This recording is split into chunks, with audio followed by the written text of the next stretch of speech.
The day my parents found out they might lose the condo they bought for my brother with my money, my phone suddenly exploded with missed calls. My mother called 12 times, my father called 8. My brother left 3 furious voicemails. The same people who had spent months telling me to get over it were now begging me to talk. I remember standing in the kitchen of the house I had just purchased, looking at my phone vibrating across the counter and smiling.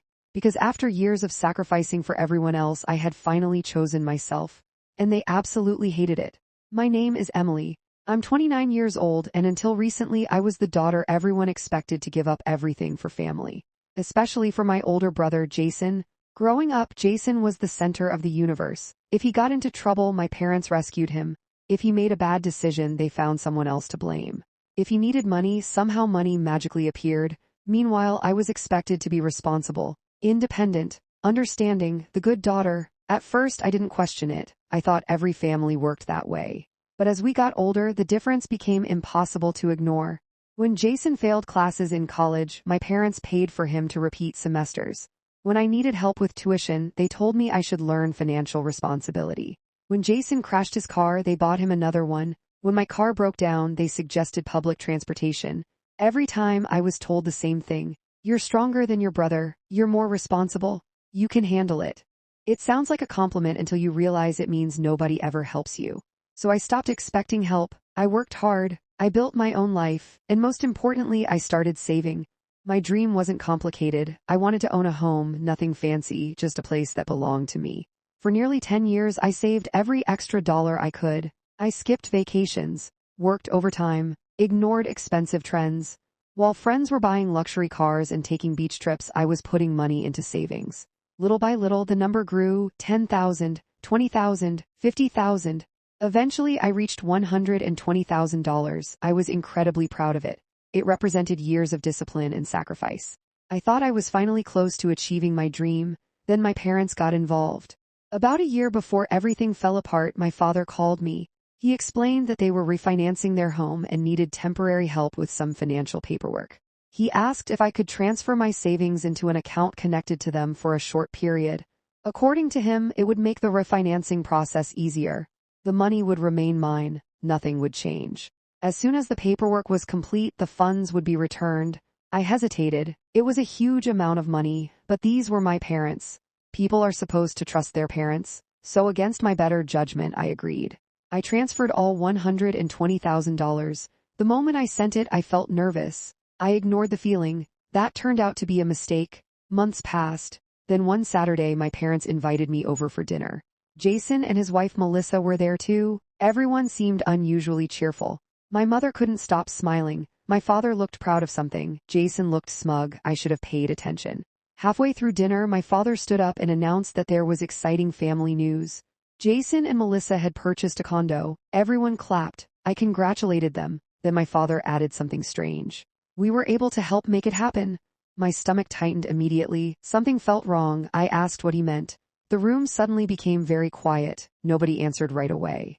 Then my father casually said something that changed my life. We used the money. I stared at him. What money? My mother answered. Your savings.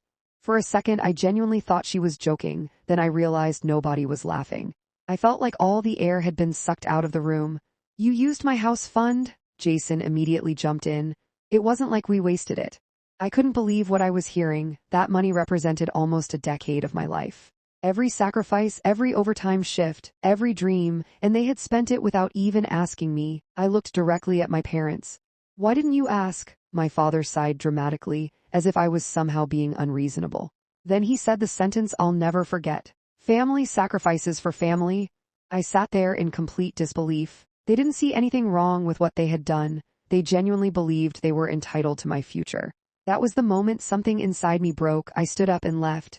The next morning I called them. I gave them one chance. Return the money, every dollar. My father refused. My mother accused me of being selfish.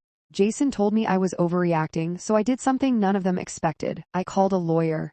The lawyer reviewed my records, the transfers, the text messages, the emails, everything. When he finished looking through the documents, he smiled. You have a very strong case. For the first time since the dinner, I felt hopeful. Legal letters were sent. My parents ignored them. Formal action began. Suddenly, everyone panicked. The same people who told me to move on were now demanding that I stop. My mother cried. My father yelled. Jason called me a traitor. Apparently protecting myself was a betrayal. Stealing from me wasn't. The situation became even more serious when they learned something important. The condo wasn't protected. If I won, assets could be used to satisfy the judgment, including the condo purchased with my money. That's when the real fear started. For the first time in his life, Jason couldn't simply rely on mom and dad to fix everything. A few months later, mediation took place. The evidence was overwhelming. Eventually, reality caught up with them. They couldn't win, not legally, not morally, not financially, so they agreed to settle. I received every dollar back plus interest plus legal costs. When the money arrived in my account, I felt something I hadn't felt in months. Relief, not because of the money itself, because I finally knew I wasn't crazy.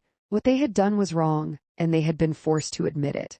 A few months later, I bought my first house. The day I received the keys, I walked through every room smiling. Nobody could take it from me, nobody could sacrifice it for family, nobody could decide my future for me. Meanwhile, my parents started calling constantly, not to apologize, not to accept responsibility. They wanted everything to go back to normal. They wanted access to me without accountability. They wanted forgiveness without earning it. I wasn't interested.